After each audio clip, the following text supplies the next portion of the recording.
हरे कृष्णा। तो आज हम आए हैं श्री अयोध्या धाम। तो आइए आपको यहाँ के सारे दिव्य स्थानों के दर्शन कराते हैं। हरि बोल। श्री नैमिषारण्य धाम से बस में कीर्तन करते हुए हम पहुँचते हैं श्री अयोध्या धाम। हरि बोल। स्कंद पुराण में ऐसा वर्णन आता है कि स्वयं मनु द्वारा अयोध्या नगरी का निर्माण किया गया था और अयोध्या नगरी सरयू नदी के तट पर स्थित है। सबसे पहले हम श्री सरयू स्नान के लिए जाते हैं।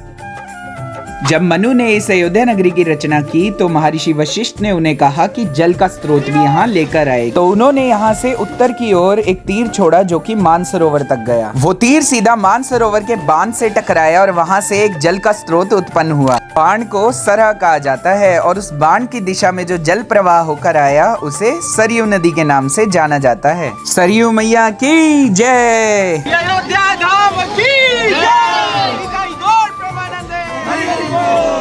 श्री सरयू स्नान के बाद हम सभी भक्तों के साथ पहुंचते हैं श्री हनुमानगढ़ी। श्री हनुमानगढ़ी मंदिर श्री अयोध्या धाम में स्थित है। श्री राम भक्त हनुमान की जय। तो मुख्य मंदिर में पवन सुत माता अंजनी की गोद में बैठे हैं। यहाँ की ऐसी मान्यता है कि जब रावण पर विजय प्राप्त करने के बाद भगवान राम अयोध्या लौटे तो हनुमान जी यहाँ रहने लगे, इसीलिए इसका नाम हनुमानगढ़ या हनुमान कोट रख दिया गया। यहाँ से लगभग आधे किलोमीटर की दूरी पर ही है श्री राम लला का मंदिर। श्री राम जन्मभूमि में बना श्री राम लला का मंदिर बहुत ही ज्यादा भव्य और सुंदर है और अंदर फोन्स अलाउड नहीं है, तो यहीं आपको स्क्रीन पर ही श्री राम लला के दर्शन करवाते हैं। हरि बोल। श्री राम लला की जय। तो बहुत ही सुंदर, बहुत ही भव्य दर्शन थे और उनसे तो नजरें ही नहीं हट रही थी। आप भी एक बार जाएंगे तो आपका भी वहाँ से आने का मन नहीं करेगा। इतने सुंदर और मनमोहक दर्शन करने के बाद भक्तों के संग में रास्ते में हमने देखा दांत धवन कुंड जो कि हनुमानगढ़ी के पास ही है, और श्री विद्या कुंड और श्री सीता कुंड जो कि बहुत ही ज्यादा सुंदर है। और फिर सभी भक्तों ने पाया बहुत ही स्वादिष्ट प्रसाद। हरि हरि बोल।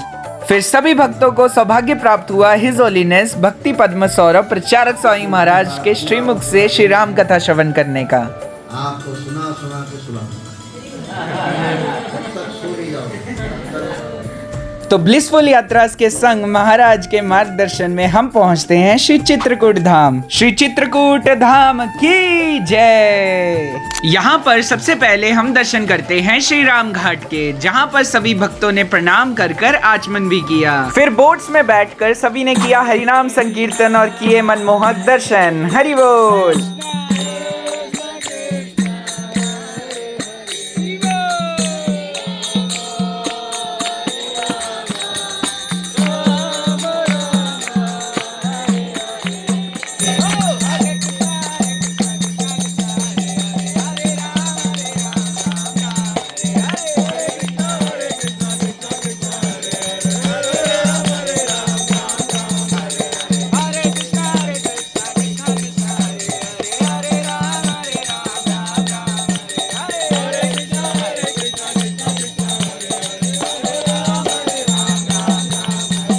तो यहाँ पर आपको सामने दर्शन हो रहे हैं श्री तुलसीदास जी के, जो कि चंदन घिस रहे हैं। और इस स्थान पर एक मशहूर दोहा बोला जाता है, चित्रकूट के घाट पर बई संतन की भीड़, तुलसीदास चंदन घिसे तिलक लगाए रघुबीर। ये जो आपको ऊपर छत्र नजर आ रहा है ये है शंकर जी का मंदिर, जिन्हें यहाँ पर श्रीमत यज्ञेंद्रनाथ के नाम से जाना जाता है।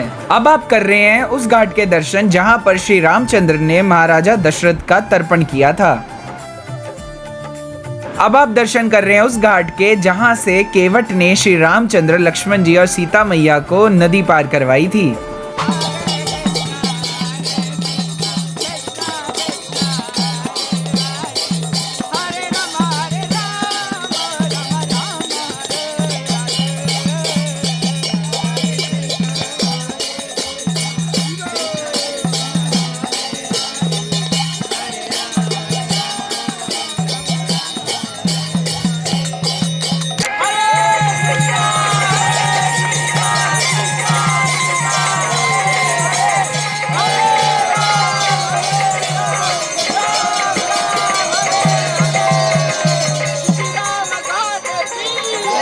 इतने में ही रात हो जाती है और सभी भक्त सुबह होते ही महाराज के संग में श्री कामदगिरी पर्वत की परिक्रमा पर निकल पड़ते हैं। हरि बोल। कामदगिरी पर्वत ये वही जगह है जहां भगवान श्री राम, माता सीता और लक्ष्मण जी ने अपने वनवास के 11 साल गुजारे थे। ऐसी मान्यता है कि जब भगवान श्री राम ने इस पर्वत को छोड़ के आगे बढ़ने की ठानी तो पर्वत ने उन्हें अपनी चिंता व्यक्त करते हुए बताया कि चित्रकूट की अहमियत सिर्फ भगवान श्री राम के वहां रहने तक ही है और उनके वहां से चले जाने के बाद इस जगह को कोई नहीं पूछेगा। ये चिंता सुनकर भगवान श्री राम ने पर्वत को आशीर्वाद दिया कि जो कोई भी इस पर्वत की परिक्रमा पूरी करेगा उसकी मनोकामना पूरी होगी और चित्रकूट धाम की यात्रा भी इस पर्वत की परिक्रमा के बाद ही संपन्न मानी जाएगी। इच्छा पूरी करने वाले पहाड़ के नाम पर ही इस पर्वत का नाम कामदगिरी रखा गया। हमें भी श्री राधा कृष्ण की शुद्ध भक्तिमय सेवा की मन में इच्छा रखते हुए इस पर्वत की परिक्रमा करनी चाहिए। परिक्रमा करते दौरान हम पहुँचते हैं श्री राम भरत मिलाप मंदिर। वनवास के दौरान जब श्री रामचंद्र श्री चित्रकूट धाम में थे तो इसी स्थान पर भरत जी श्री रामचंद्र से मिले थे। तो आइए करते हैं उस शिला के दर्शन जिसके ऊपर श्री रामचंद्र और भरत जी मिले थे। हरि बोल। तो यहाँ पर आप उनके चरण चिन्हों के भी दर्शन कर सकते हैं। इसके साथ ही वह शिला भी मौजूद है जिसके ऊपर सीता मैया और माता कौशल्या का मिलाप हुआ था। साथ ही में आप दर्शन कर रहे हो शिला के जिसके ऊपर लक्ष्मण जी और शत्रुघ्न जी का मिलाप हुआ था। इस शिला के साथ ही चरण गंगा के भी दर्शन होते हैं। इस दिव्य और मनमोहक स्थान में सभी भक्तों ने महाराज के संग में हरे कृष्ण महामंत्र का जप भी किया और महाराज के श्रीमुख से सभी ने श्रवण की श्री भरत मिलाप कथा। ये सब क्या है? शरीर के संबंध में ब्रह्मचारी है, गुरु का सेवा करना, शास्त्र का अध्ययन करना, ये सब किसका धर्म है? ब्रह्मचारी का।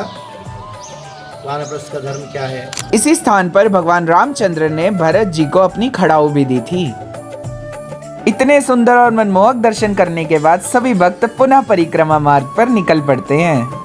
श्री कामदगिरी पर्वत की परिक्रमा 5 किलोमीटर की है, लेकिन महाराज के संग में परिक्रमा कब पूर्ण हो गई पता ही नहीं चला। श्री कामदगिरी पर्वत की जय, श्री चित्रकूट धाम की जय। तो आज के व्लॉग में आपने श्री अयोध्या धाम और चित्रकूट धाम की कुछ दिव्य स्थलियों के दर्शन किए। ऐसे और भी व्लॉग आने वाले हैं जिनमें भगवान की दिव्य लीला स्थलियों के आपको हम दर्शन करवाएंगे और कथा भी बताएंगे। तो कोई दर्शन मिस ना हो इसके लिए हमारे चैनल को सब्सक्राइब करें और बेल नोटिफिकेशन कॉल पे सेट जरूर करें ताकि जैसे ही व्लॉग आए तो उसका नोटिफिकेशन आपको आ जाए। और अगर ये व्लॉग आपको अच्छा लगा तो सबके साथ इसको शेयर जरूर करें। श्री नैमिषारण्य धाम का व्लॉग भी हमारे चैनल पर आ चुका है तो आप जाकर उसे देख सकते हैं। इस व्लॉग में यहाँ की बहुत सारी दिव्य स्थलियों की कथा एवं दर्शन है जिसे कि आपको बिल्कुल भी मिस नहीं करना चाहिए, तो जल्दी से जाकर देखिएगा जरूर। And be ready for the next vlog क्योंकि अगले व्लॉग में हम जा रहे हैं श्री गुप्त गोदावरी के दर्शन करने। तो मिलते हैं अगली वीडियो में, तब तक के लिए हरे कृष्णा।